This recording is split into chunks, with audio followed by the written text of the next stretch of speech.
जय हिंद साथियों, Lucent book से आज मध्यकालीन भारत का तीसरा टॉपिक चलेगा, जिसके अंतर्गत हम लोग दिल्ली सल्तनत के बारे में पढ़ रहे थे और जिसमें से आपका गुलाम वंश और खिलजी वंश कवर हो चुका है। उसका लिंक आपको यहाँ ऊपर शो हो रहा होगा, आप लोग क्लिक करके देख सकते हैं। तो चलिए आज चलेगा तुगलक वंश, सैयद वंश तथा लोदी वंश। तो आप सभी पूरा सेशन को ध्यानपूर्वक देखें। तो चलिए सेशन की शुरुआत करते हैं आज के प्रश्नों से। तो पहला प्रश्न आपके सामने है, तुगलक वंश का संस्थापक कौन था? तो दोस्तों गयासुद्दीन तुगलक को तुगलक वंश का संस्थापक माना जाता है। दूसरा प्रश्न है, तुगलक वंश की स्थापना कब की गई थी? तो 8 दिसंबर 1320 को तुगलक वंश की स्थापना होती है। तीसरा प्रश्न है, गयासुद्दीन तुगलक का वास्तविक नाम क्या था? तो दोस्तों गाजी मलिक या गाजी तुगलक यह गयासुद्दीन तुगलक का वास्तविक नाम था। गयासुद्दीन तुगलक ने कितने बार मंगोल आक्रमण को विफल किया था? तो दोस्तों इन्होंने 29 बार मंगोल आक्रमण को विफल किया था। आगे देखिए, दिल्ली के निकट तुगलकाबाद के किले का निर्माण किसने करवाया था? वेरी इंपॉर्टेंट प्रश्न है, मार्क कीजिए। तो दोस्तों गयासुद्दीन तुगलक ने दिल्ली के निकट तुगलकाबाद के किले का निर्माण करवाया था। दिल्ली सल्तनत में पहली बार सिंचाई के लिए कुएं तथा नहरों का निर्माण किसने करवाया था? काफ़ी बार ये प्रश्न एग्जाम में पूछे गए हैं। तो गयासुद्दीन तुगलक ने पहली बार सिंचाई के लिए कुआं तथा नहरों का निर्माण करवाया था। और देखिए दोस्तों, जितने भी अभ्यर्थी चैनल पर पहली बार आए हैं उनको क्लास टाइमिंग के बारे में बता देते हैं। इस चैनल पर आपको डेली शाम 7:30 बजे लाइव चैट के साथ क्लास मिलते हैं, तो आप सभी टाइमिंग को ज़रूर ध्यान रखें। आगे देखिए, गयासुद्दीन तुगलक की मृत्यु कैसे हुई थी? तो लकड़ी के महल का धराशायी होने से गयासुद्दीन तुगलक की मृत्यु होती है। गयासुद्दीन के मृत्यु के बाद दिल्ली की गद्दी पर कौन बैठा था? तो मोहम्मद बिन तुगलक गयासुद्दीन की मृत्यु के बाद दिल्ली की गद्दी पर बैठा था। मोहम्मद बिन तुगलक का वास्तविक नाम क्या था?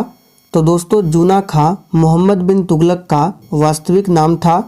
शासक बनने के उपलक्ष्य में किसने अपना नाम अबुल मजाहिद रखा था? तो मोहम्मद बिन तुगलक ने। आगे देखिए, दिल्ली सल्तनत के सभी सुल्तानों में सर्वाधिक शिक्षित, विद्वान और योग्य कौन था? तो मोहम्मद बिन तुगलक। मोहम्मद बिन तुगलक के शिक्षक कौन थे?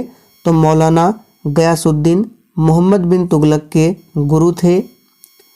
मोहम्मद बिन तुगलक ने अपने चचेरे भाई फिरोज तुगलक को कौन सा पद प्रदान किया था? तो नायब बारबक का पद प्रदान किया था। मोहम्मद बिन तुगलक का साम्राज्य कितने प्रांतों में बटा था? तो दोस्तों 23 प्रांतों में बटा था। आगे देखिए, मोहम्मद बिन तुगलक ने कृषि के विकास के लिए कौन सा विभाग की स्थापना की थी? वेरी वेरी इंपॉर्टेंट प्रश्न है, पूछा जाता है एग्जाम में कि अमीर ए कोही की स्थापना किसने किया था? तो मोहम्मद बिन तुगलक ने। मोहम्मद बिन तुगलक ने दिल्ली से राजधानी बदलकर कहाँ पर ले गया था? तो याद कर लीजिए, देवगिरी में। मोहम्मद बिन तुगलक ने देवगिरी का नाम बदलकर क्या रखा था? तो दौलताबाद।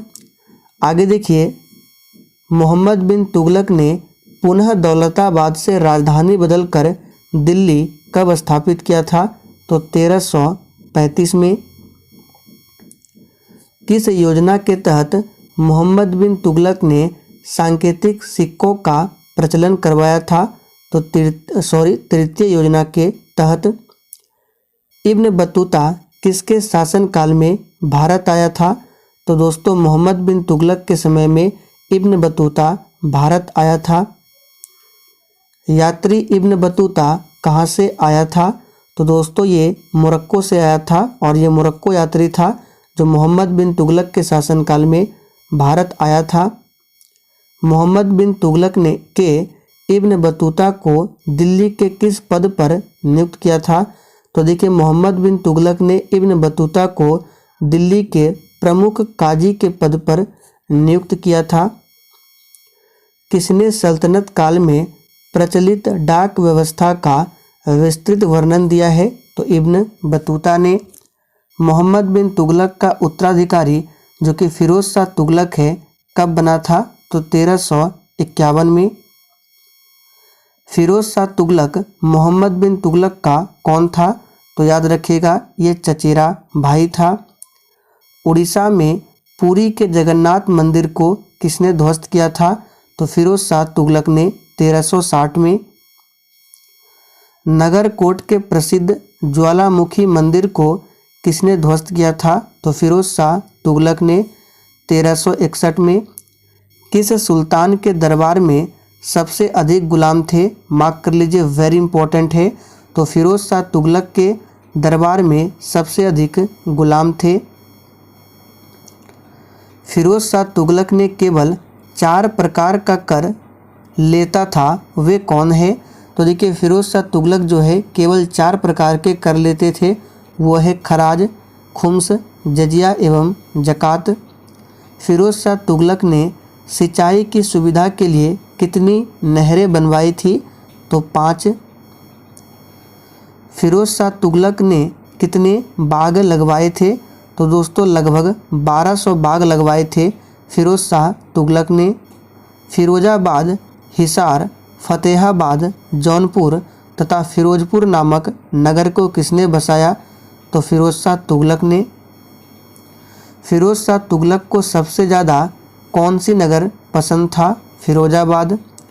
मेरठ और टोपरा से अशोक स्तंभों को लाकर किसने दिल्ली में स्थापित किया था? फिरोज शाह तुगलक ने। फिरोज शाह तुगलक ने अनाथ स्त्रियों, विधवाओं एवं लड़कियों की सहायता के लिए किस विभाग की स्थापना की थी? तो दीवान ए खैरात। दासों को देखभाल हेतु फिरोज शाह ने क्या स्थापना की थी? तो दीवान ए बंदगान। किस सुल्तान ने बेरोजगार को रोजगार दिया? मोस्ट इम्पोर्टेंट प्रश्न है, इसको मार्क कीजिए। तो दोस्तों फिरोज शाह तुगलक ने बेरोजगारों को रोजगार दिया था। फिरोज शाह तुगलक ने सैनिकों को वेतन किस रूप में दिया था? तो जागीर के रूप में। सिक्कों पर खलीफा का नायब खुदवाने वाला भारत का प्रथम सुल्तान कौन था? तो दोस्तों फिरोज शाह तुगलक। फतुआत ए फिरोज शाही किसकी आत्मकथा है? तो ये फिरोज शाह तुगलक की आत्मकथा है। फिरोज शाह तुगलक की मृत्यु कब होती है? तो दोस्तों 1388 में फिरोज शाह तुगलक की मृत्यु होती है। 1388 में फिरोज शाह तुगलक की मृत्यु के बाद सल्तनत का अगला शासक कौन हुआ? तो तुगलक शाह। तुगलक वंश का अंतिम शासक कौन था? नसीरुद्दीन महमूद। तैमूरलंग ने किसके शासनकाल में भारत पर आक्रमण किया था? नसीरुद्दीन महमूद के शासनकाल में तैमूरलंग ने भारत पर आक्रमण किया था। तैमूरलंग ने किस वर्ष भारत पर आक्रमण किया था? 1398 में। तुगलक वंश का कौन सा शासक अपनी बुद्धिमत्ता एवं पागलपन के लिए प्रसिद्ध था? तो मोहम्मद बिन तुगलक। किस तुगलक सुल्तान ने स्वयं को खलीफा का लेफ्टिनेंट घोषित किया था? तो फिरोज शाह तुगलक ने। और दोस्तों जिसने अभी तक सेशन को लाइक नहीं किया है प्लीज़ आप सभी सेशन को दिल से एक बार ज़रूर लाइक कर दें। मोहम्मद बिन तुगलक की मृत्यु कहाँ पर होती है? तो ठट्टा में। मोहम्मद बिन तुगलक निपुण था, तो सुलेखन में निपुण था। ब्राह्मणों पर जजिया कर सबसे पहले किसने लगाया? वेरी इंपॉर्टेंट है, मार्क कीजिए। तो ब्राह्मणों पर सबसे पहले जजिया कर को फिरोज शाह तुगलक ने लगाया था। किस नगर को सिराजे हिंद के रूप में जाना जाता है? तो दोस्तों जौनपुर को जाना जाता है सिराजे हिंद के रूप में। कौन इतिहासकार सुल्तान महमूद के अनुरोध पर भारत आया था? तो अलबरूनी। किस सुल्तान ने सैन्य सेवा को वंशानुगत बनाया था? तो फिरोज शाह तुगलक ने। फिरोज शाह तुगलक द्वारा स्थापित दार अल सफ़ा ये क्या था? तो एक खैरी अस्पताल था। फिरोज शाह तुगलक की कौन सी नीति तुगलक साम्राज्य के लिए सर्वाधिक घातक सिद्ध हुई? तो सैनिक का पद को वंशानुगत बनाना। दिल्ली सल्तनत के किस शासक ने सर्वप्रथम एक वस्त्र निर्माणशाला स्थापित की थी? तो मोहम्मद बिन तुगलक ने। दिल्ली के किस सुल्तान को इतिहासकारों ने विरोधों का मिश्रण बताया है? तो विरोधों का मिश्रण बताया है मोहम्मद बिन तुगलक को। तुगलक वंश के शासकों ने कब से कब तक दिल्ली सल्तनत पर शासन किया? तो तुगलक वंश का कार्यकाल है 1320 से लेकर 1398 तक। दिल्ली के निकट तुगलकाबाद के किले का निर्माण किसने करवाया? तो गयासुद्दीन तुगलक ने। आगे देखिए, नहर निर्माण कराने वाला दिल्ली का प्रथम सुल्तान कौन था? गयासुद्दीन तुगलक। फिरोज शाह तुगलक की धार्मिक नीति थी? तो धर्मांधता और असहिष्णुता। सूफी संतों में कौन सुल्तान गयासुद्दीन का समकालीन था जिससे उसके संबंध अच्छे नहीं थे? तो निजामुद्दीन औलिया। भू राजस्व की वसूली हेतु भूमि को ठेके पर देने की प्रथा किसने शुरू की? फिरोज शाह तुगलक ने। मध्यकालीन इतिहास का प्रथम कल्याणकारी निरंकुश शासक किसे माना जाता है? तो फिरोज शाह तुगलक को। दिल्ली सल्तनत के किस सुल्तान की उत्पत्ति हिंदू माँ से हुई है? तो फिरोज शाह तुगलक। अब देखिए, चौथा वंश है सैयद और दिल्ली सल्तनत का आखिरी वंश है लोधी वंश। तो देखिए, सैयद वंश के संस्थापक कौन थे? खिजर खां सैयद वंश के संस्थापक थे। सैयद वंश की स्थापना कब होती है? 1414 में। खिजर खां किसका सेनापति था? तो तैमूर लंग का सेनापति था। खिजर खां का उत्तराधिकारी कौन हुआ? मुबारक शाह। मुबारक नगर की स्थापना किसने किया? तो मुबारक शाह ने। मुबारक शाह का उत्तराधिकारी कौन हुआ? तो मोहम्मद शाह। मोहम्मद शाह का वास्तविक नाम क्या था? मोहम्मद बिन फरीद खां मोहम्मद शाह का वास्तविक नाम था। सैयद वंश का अंतिम शासक कौन था? तो अलाउद्दीन आलम शाह। दिल्ली में प्रथम अफगान राज्य का संस्थापक कौन था? तो याद रखिएगा बहलोल लोदी। आगे देखिए, 1451 में बहलोल कौन सी उपाधि के साथ दिल्ली की गद्दी पर बैठा? तो गाजी की उपाधि। बहलोल लोदी अपने सरदारों को क्या कहकर पुकारता था? तो मकसद ए अली।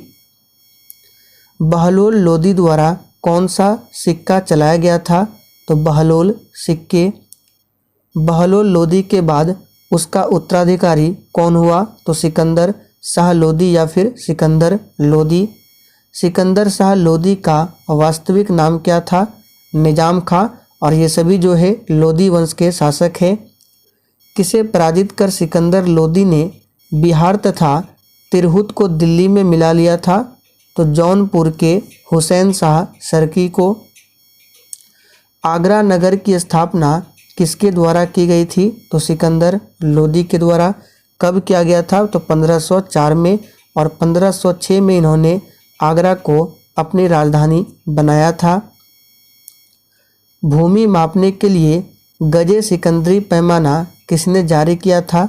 तो सिकंदर लोदी ने। किसने नगरकोट के ज्वालामुखी मंदिर के मूर्ति को तोड़कर उसके टुकड़ों को कसाईयों को मांस तौलने के लिए दे दिया था? तो सिकंदर लोदी ने। किसने मुसलमानों को ताजिया निकालने, स्त्रियों को पीरों एवं संतों की मजार पर जाने पर प्रतिबंध लगाई? तो सिकंदर लोदी ने। सिकंदर लोदी का उत्तराधिकारी कौन हुआ? तो इब्राहिम लोदी, जो कि लोदी वंश का आखिरी शासक है और इनका कार्यकाल है 1517 से 1526 तक। किसने बाबर को भारत पर आक्रमण करने का निमंत्रण दिया था? तो पंजाब का शासक दौलत खां लोधी, इब्राहिम लोधी के चाचा आलम खां एवं मेवाड़ शासक राणा सांगा ने निमंत्रण दिया था। पानीपत की पहली लड़ाई कब होती है? तो 21 अप्रैल 1526 को बाबर और इब्राहिम लोधी के बीच में। पानीपत की पहली लड़ाई किसके बीच लड़ी गई? तो इब्राहिम लोधी एवं बाबर के बीच। वास्को डी गामा भारत कब आया था? तो 1498 में। इब्राहिम लोधी को परास्त करने वाला राजपूत शासक कौन था? राणा सांगा। दिल्ली के सुल्तानों में से किसने तिमूरी शासक मिर्जा शाहरुख के अधिराज्य में आना स्वीकार किया था? तो खिज्र खां। कौन गुलरुखी के उपनाम से कविताएं लिखा करता था? तो सिकंदर लोधी। किसमें पहली बार 2 गुंबदों का प्रयोग किया गया? तो सिकंदर लोधी के मकबरा में पहली बार 2 गुंबदों का प्रयोग किया गया। किसने राज्य प्रथा को अफगान शैली पर स्थापित किया?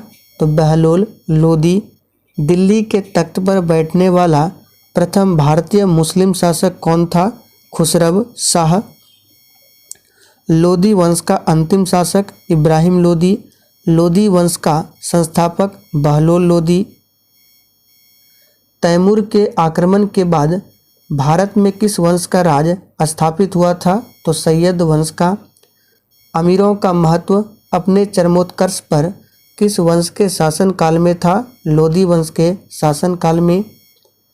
11वीं सदी के भारत का दर्पण किसे कहा जाता है? मोस्ट इम्पोर्टेंट प्रश्न है, मार्क कीजिए। तो किताब उल हिंद को। 13वीं सदी में सेना का सर्वोच्च अधिकारी कौन होता था? तो खान। सल्तनत काल में तौल की सबसे छोटी इकाई क्या थी?